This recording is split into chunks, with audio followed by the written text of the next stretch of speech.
So we haven't had very much Stanley Cup playoff overtime this year, but we're going to see some here today on CBS between two fine hockey teams, the Boston Bruins and the St. Louis Blues.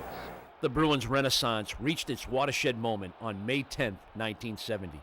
Game 4 of the Stanley Cup Finals against the St. Louis Blues. In the locker room before overtime, the forwards were waiting word from head coach Harry Sinden.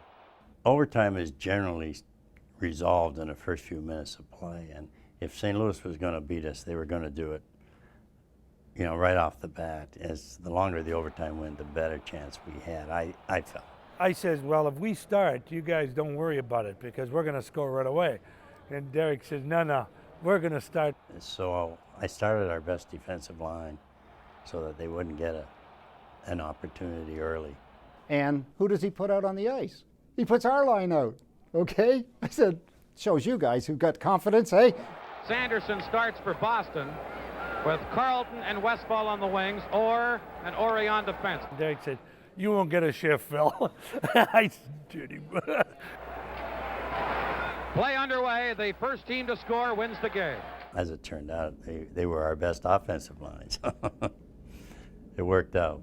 Orr fights to keep it in, has it in the corner to Sanderson. Back in front to Orr, shot, scores!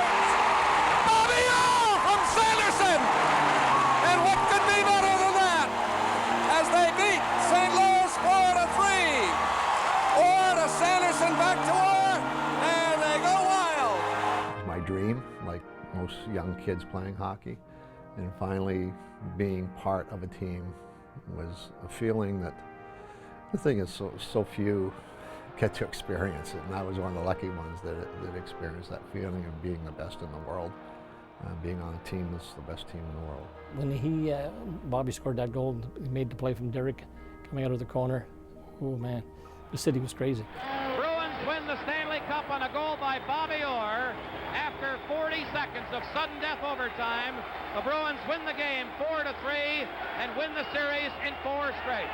It's there forever, and I think selfishly, that's what you as a boy worked hard to get, and feel proud when you go back to your neighborhood. The pride factor of being able to say, yeah, that's my name on the cup there. It's really amazing. There's no words you can explain that. There it is, the Stanley Cup. Something will never be removed. Those banners sitting, up in the balcony will always be a part of the Garden history, and I'm always going to be part of that. So is that team and that collection of individuals that came together. The key thing is the winning of it, is the succeeding at a dream of when you were a kid, going to win the Stanley Cup, and it's a big deal. And winning with a bunch of guys that we won it with. We were all very close.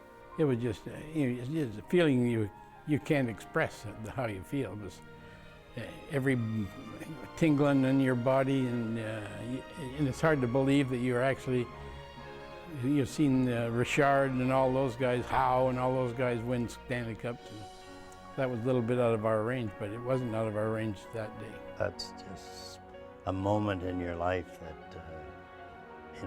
it really never goes away, and probably hasn't been and never would be repeated. As you can see, it's pandemonium here in the Bruins dressing room. I'm so happy, Don. I'm telling you right now, I'm going to go crazy tonight, Tom. I'm right out of my mind. Congratulations, Johnny. Let's have a little celebration. Beautiful. Hey, Johnny!